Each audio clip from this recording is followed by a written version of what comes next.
মনে করো এটা হচ্ছে পানি। এই পানির মধ্যে একটা আয়তাকার ব্লক নিমজ্জিত করা আছে। এটা হচ্ছে পানি, এই পানির মধ্যে একটা আয়তাকার ব্লক নিমজ্জিত অবস্থায় আছে। ঠিক আছে। তো যতটুকু অংশ নিমজ্জিত অবস্থায় আছে এটা হচ্ছে তার সাম্য অবস্থায়, মানে আমি হচ্ছে তাকে কিছু পরিমাণ অংশ নিমজ্জিত করে ওই অবস্থায় রেখে দিছি। তো সে এখন এই অবস্থায় আছে। তো এখান থেকে আমি বলতে পারি এটা হচ্ছে এই ব্লকটার হাইট, এবং ব্লকটা যতটুকু অংশ নিমজ্জিত আছে সেটাকে আমি ধরলাম হচ্ছে এম, এবং এই ব্লকের বর হচ্ছে আমি ধরলাম এম, এবং পানির বর হচ্ছে এম প্রাইম। আর এই ব্লকের ঘনত্ব ধরলাম হচ্ছে সিগমা, আর পানির ঘনত্ব ধরলাম হচ্ছে রো। ঠিক আছে। তো এখান থেকে আমি বলতে পারি এই যে ব্লকটা আছে, ব্লকটাকে যখন পানিতে নিমজ্জিত করা হয়েছে তখন তখন তার উপর একটা ঊর্ধ্বমুখী প্লবতা বল কাজ করতেছে, সেটাকে আমরা ইউ দ্বারা প্রকাশ করতে পারি। আর ব্লকের যে ওজনটা সেটা নিচের দিকে কাজ করতেছে, সেটা হচ্ছে এম জি। ঠিক আছে। তো প্লবতা বল কেন কাজ করতেছে, বা কতটুকু অংশের উপর কাজ করতেছে, যতটুকু অংশ নিমজ্জিত অবস্থায় আছে ঠিক ততটুকু অংশের জন্য হচ্ছে প্লবতা বলটা কাজ করবে। তো যেহেতু বস্তুটা এই অবস্থায় সাম্যাবস্থান আছে, তো বলতে পারি upward force is equal to হচ্ছে ডাউনওয়ার্ড ফোর্স। এটা হচ্ছে প্লবতা বল। প্লবতা বল মানে হচ্ছে এম ইন্টু জি। ঠিক আছে। আর ডাব্লিউ মানে হচ্ছে বস্তুর বল, বস্তুর বল হচ্ছে এম ইন্টু জি।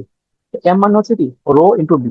রো পানির ঘনত্ব, বি মানে হচ্ছে যতটুকু অংশ পানিতে নিমজ্জিত অবস্থায় আছে তার আয়তন। তো সেটা হচ্ছে পাই আর স্কোয়ার, যেহেতু এল পরিমাণ নিমজ্জিত অবস্থায় আছে এল, এটা হচ্ছে রো পাই আর স্কোয়ার এইচ।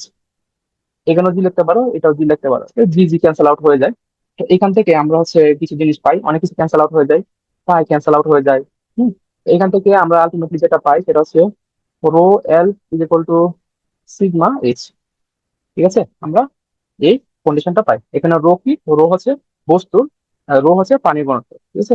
রো হচ্ছে পানির ঘনত্ব, আর সিগমা হচ্ছে বস্তুর ঘনত্ব, বস্তুর ঘনত্ব।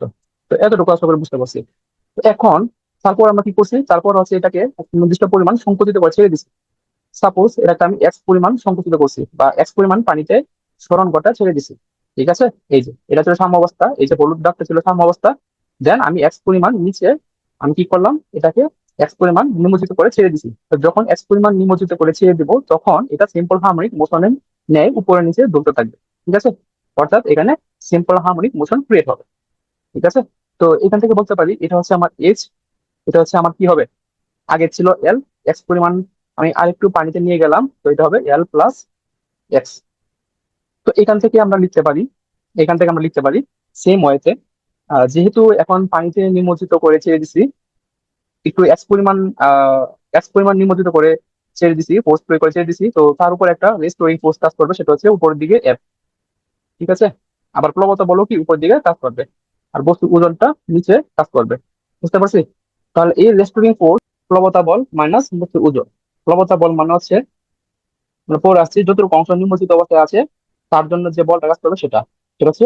যেহেতু পানি ঘনত্ব হচ্ছে রো, বস্তুর ঘনত্ব হচ্ছে সিগমা, তো এখান থেকে লিখতে পারি রো পাই আর স্কোয়ার এল প্লাস এক্স ইন্টু কি জি, মাইনাস বস্তুর জন্য যে বলটা কাজ করতে হবে সেটা। তো বস্তুর জন্য বস্তুর ঘনত্ব হচ্ছে সিগমা পাই আর স্কোয়ার, বস্তুর হাইট যেহেতু এইচ, এইচ ইন্টু জি। এখান থেকে লিখতে পারি রো পাই আর স্কোয়ার এল জি প্লাস রো পাই আর স্কোয়ার এক্স জি মাইনাস সিগমা পাই আর স্কোয়ার এস জি। এখানে এটা এবং এটা ক্যান্সেল আউট হয়ে যাবে কেন, কারণ হচ্ছে যে এখানে কিন্তু আমরা দেখাইছি যে রো পাই রো পাই আর স্কোয়ার এল জি কত, সিগমা পাই আর স্কোয়ার এই জি সেম জিনিস, তো কাটাকাটি যাবে। তো এখানে থাকছে আমার রো পাই আর স্কোয়ার এক্স জি। তো এটা হচ্ছে কি আমার প্রত্যয় যে বলটা কাজ করবে সেটা। বুঝতে পারছি। এটা হচ্ছে আমার প্রত্যয় নিবল। তো এখান থেকে আমি সিম্পলিফাই করে লিখতে পারি এই যে দেখো রো, আর এখানে এজি আছে, রো থেকে লিখতে পারি হচ্ছে, মানে এখান থেকে আমি সরাসরি লিখতে পারি যে এই যে রোটা আছে, হ্যাঁ রো এবং হচ্ছে পাই আর স্কোয়ার, পাই আর স্কোয়ার মানে হচ্ছে এ, আর এখানে কাজ করতেছে হচ্ছে জি। তো এটাকে এটা কি কনস্ট্যান্ট, এই কনস্ট্যান্ট গুলোকে এক রাখলাম আর এখানে এক্স। তো দেখতে পাচ্ছি এফ ইজ ইকুয়াল টু এই কনস্ট্যান্ট যদি কি ধরি কে এক্স। ঠিক আছে। F is equal to K x, এটা কার সমীকরণ, সিম্পল হার্মোনিক মোশনের ইকুয়েশন। বুঝতে পারছি। তো এখান থেকে আমরা লিখতে পারি যে, এখান থেকে আমরা লিখতে পারি এটা লিখতে পারি না, আমরা পড়ে আসছি না যে F equal to K X যদি হয়, তো এখানে কে কাকে নির্দেশ করতেছে, কে ইকুয়াল টু হচ্ছে রো এ জি কে নির্দেশ করতেছে। তো এখন আমরা কিন্তু জানি যে P is equal to twice by root over M by K, twice by root over M. M কি হবে বলতো? এম আমরা পড়ে আসছি যে এম ইজ ইকুয়াল টু হচ্ছে এখানে বস্তুর যে ভরটা আছে সেটা। এম ইজ ইকুয়াল টু হচ্ছে বস্তুর ঘনত্ব ইন্টু বস্তুর আয়তন। তো বস্তুর ঘনত্ব সিগমা, আর বস্তুর আয়তন হচ্ছে এখানে এ এইচ লিখতে পারি। এ এইচ ক্যাপাবল ইন্টু বস্তুর হাইট। ঠিক আছে, তো এটা যদি এখানে আমরা ইনপুট দেই তাহলে সিগমা এ এইচ, আর এখানে কে এর মান পাইছি ও রো এ জি, তাহলে এ ক্যান্সেল আউট। ঠিক আছে, তো এইখান থেকে এই যে এখানে আমি পাইলাম যে twice pi root over sigma H ও রো জি। দেখো এখানে sigma H equal to rho L. এই যে সিগমা এইচ ইকুয়াল টু হচ্ছে রো এল, এখান থেকে লিখতে পারি two H equal to sigma H equal to লিখতে পারি রো এল, এখানে রো জি। তো এখানে রো রো ক্যান্সেল আউট।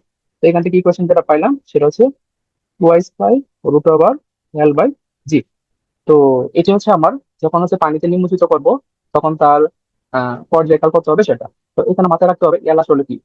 ঠিক আছে, মানে এল আসলে কি? এল হচ্ছে যতটুকু অংশ নিমজ্জিত অবস্থায় ছিল। এল মানে কি? যতটুকু অংশ নিমজ্জিত ছিল, নিমজ্জিত ছিল, নিমজ্জিত ছিল। ঠিক আছে, এই যে যতটুকু অংশ নিমজ্জিত ছিল সেটা। তো এখান থেকে আমি যদি টি পেয়ে যাই তাহলে এফ পেয়ে যাবো, এফ ইজ ইকুয়াল টু আমরা জানি ওয়ান বাই টি।